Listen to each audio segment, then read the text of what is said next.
This Torah class is brought to you by TorahAnytime.com. Okay, good afternoon, everyone. Welcome to today's Shiur.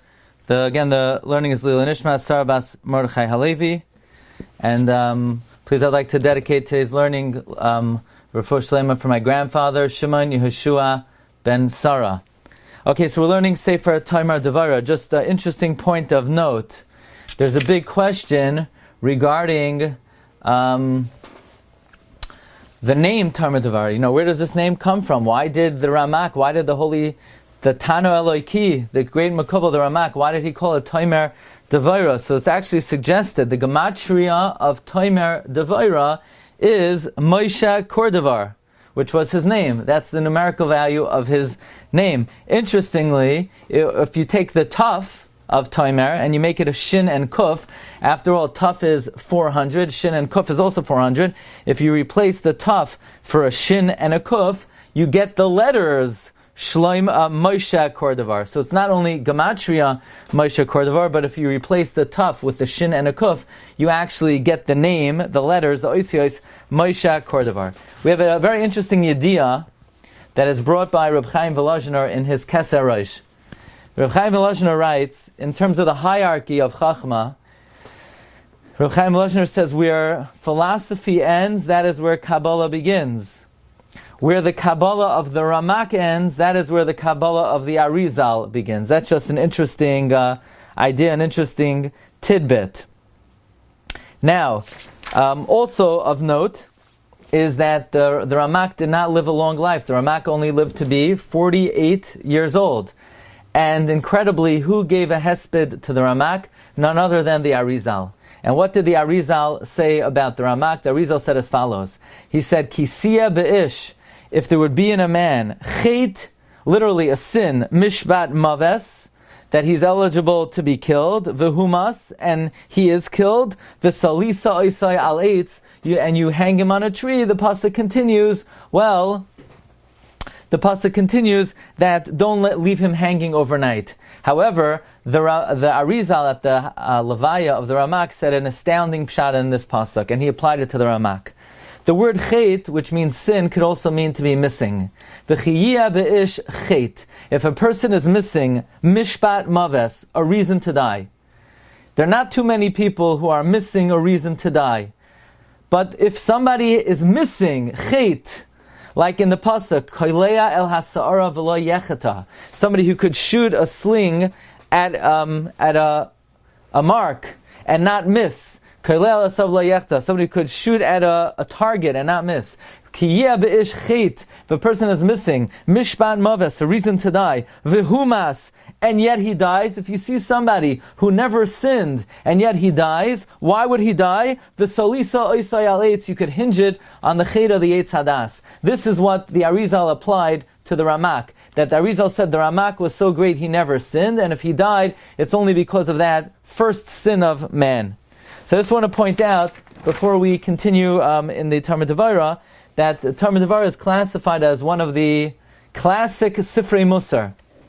And when we talk about the importance of learning Mussar on a regular basis, the Mishnah Berurah himself, he says that of all of a person's limudim, meaning whatever you learn, whether you learn Gemara, you learn Mishnah, you learn Halacha, you learn Tanakh, none of these are the most important thing to learn every day.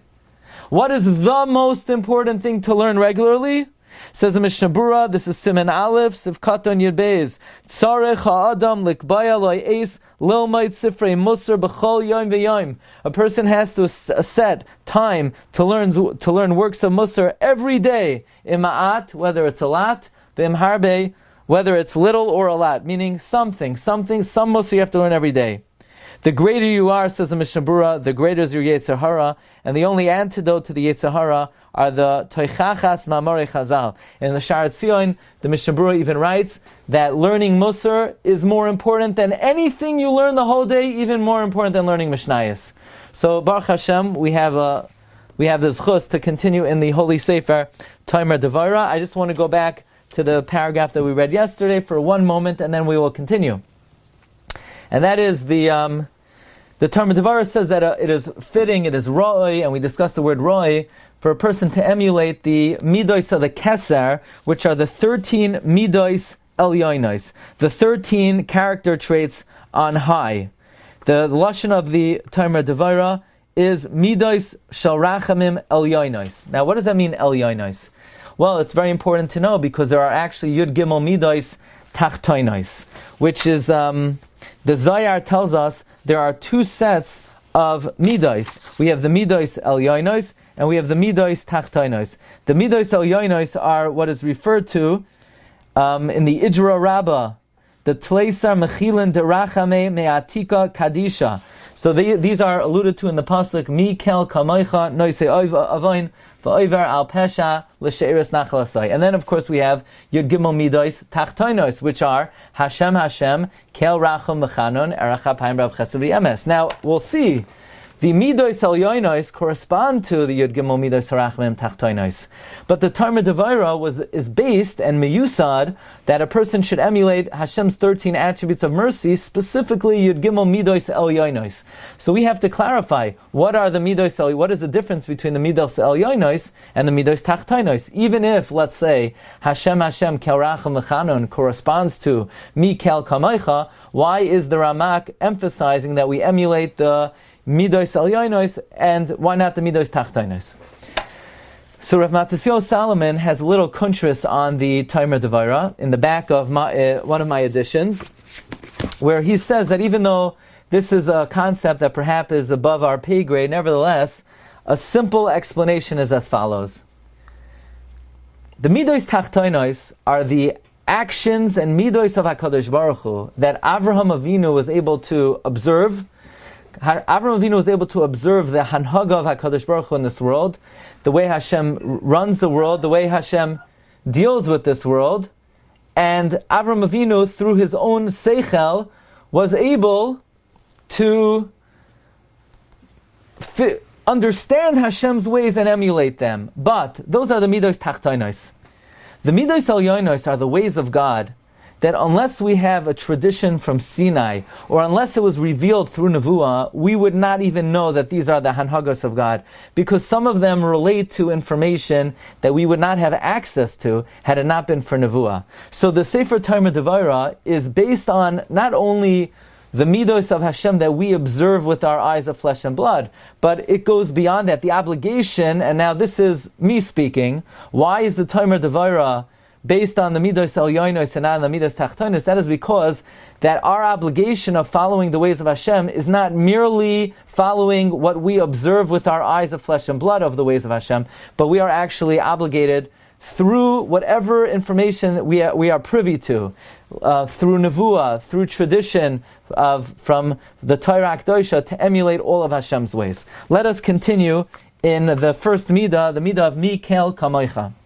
Mi Keil Kamocha, says the Ramak, Hoira al Hayois HaKadosh Baruch Hu Melech Nelav. This reflects that God is a tolerant God, a forbearing God, Soivel Elbain, who's able to suffer insult, but in a way, Mashalo Yechileo Rayon, in a way that is not, our minds cannot contain the extent of it.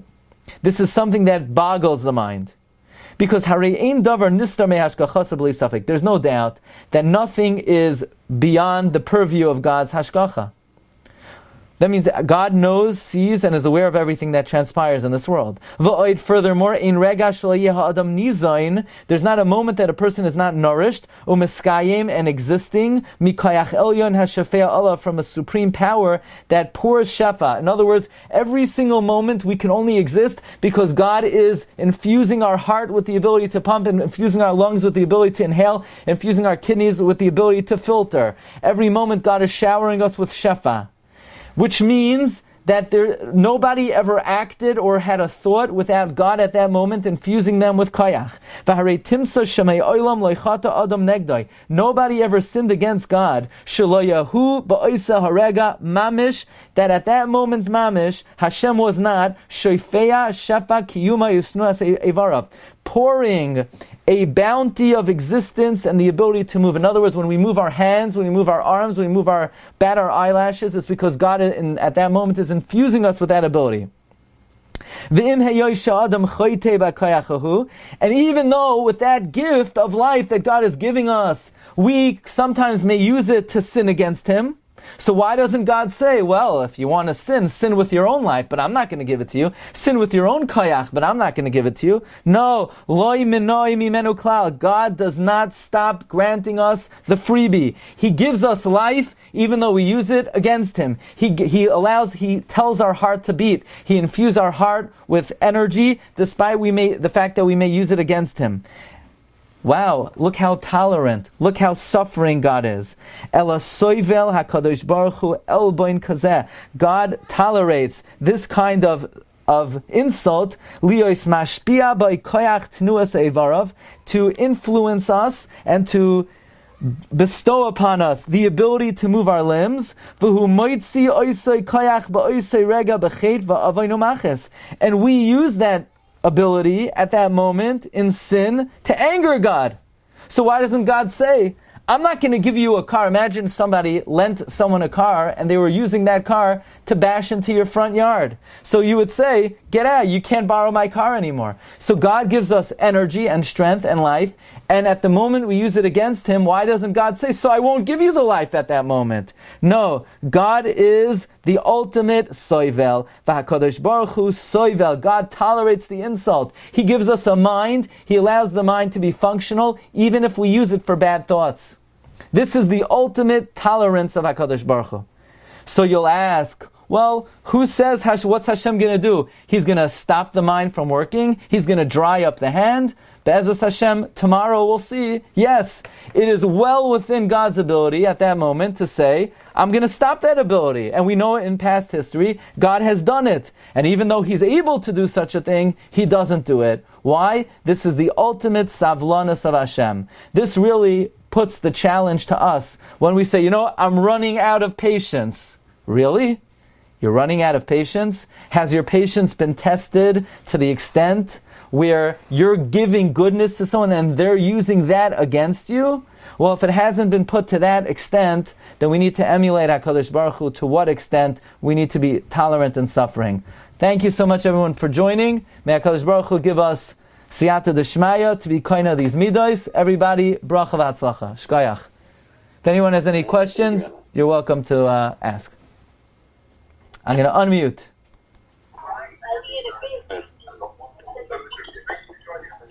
Okay, everyone. Okay, everybody, bracha v'atzlacha. Sei gebenched. You've just experienced another Torah class brought to you by TorahAnytime.com.